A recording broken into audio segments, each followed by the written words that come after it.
मैं अनूप कुमार श्रीवास्तव, एडवोकेट, आपको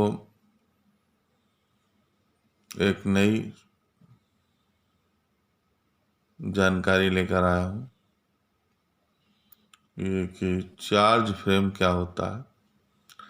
आरोपों का जो प्रक्रम, तो ये क्रिमिनल में चार्ज फ्रेम किया जाता है। अध्याय 17 में इसका वर्णन किया गया है। धारा 211 कंटेंट ऑफ चार्ज, अभियुक्त पर आरोप। अच्छा, तो इसमें क्या होता है कि जब कोई मुकदमा दाखिल किया जाता है, परिवाद में दाखिल करते हैं या FIR थाने से होती है, उसके बाद अभियुक्त के गिरफ्तार होता है या स्वयं न्यायालय में हाजिर होता है।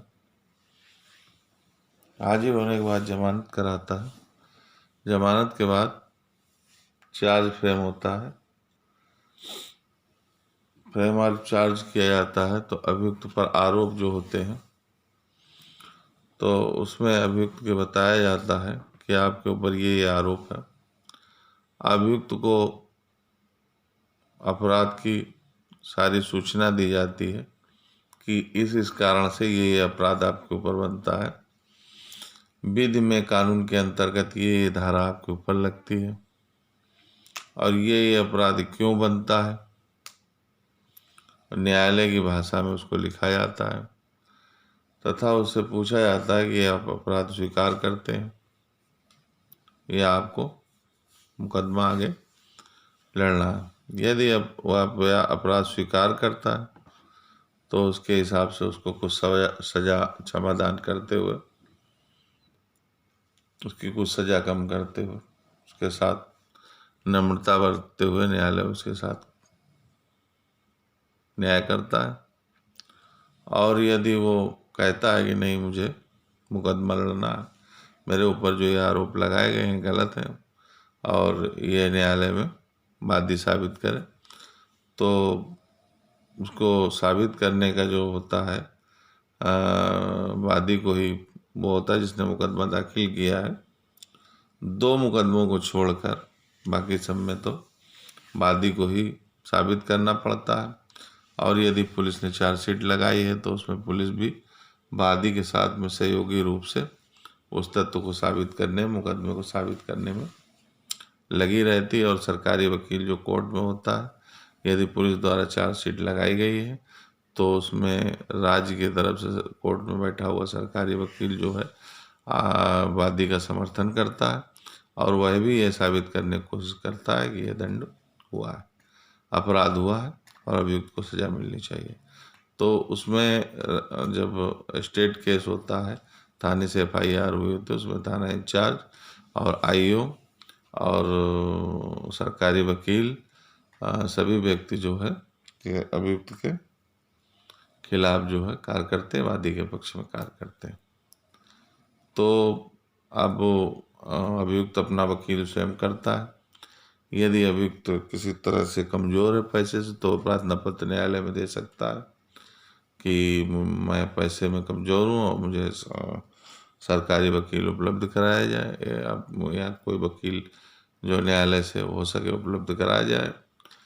तो उसमें एक MS क्यूरी होता है। MS क्यूरी न्यायालय से, सभी न्यायालय से MS क्यूरी वकील चुना जाता है। जो 7 साल या 10 साल पुराने वकील होते हैं उनको MS क्यूरी का फार्म भरते हैं, वो लोगों को सिलेक्ट किया जाता है और न्यायालय द्वारा जो ऐसे लोग हैं जो कि न्याय से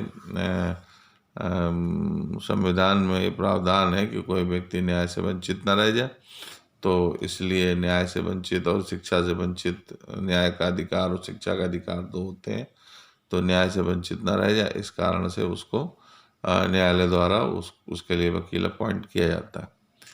तो इस तरह से जब मुकदमा चलता है और सारे साक्ष्य, सारे बयान होते हैं, गवाहों के बयान होते हैं, जिरह होती है, पुलिस के बयान होते हैं, जिरह होती है और वादी W1, W2, W3, W4 witness के जितने गवाह होते हैं वो सारे गुजरते हैं और आईओ गुजरता है।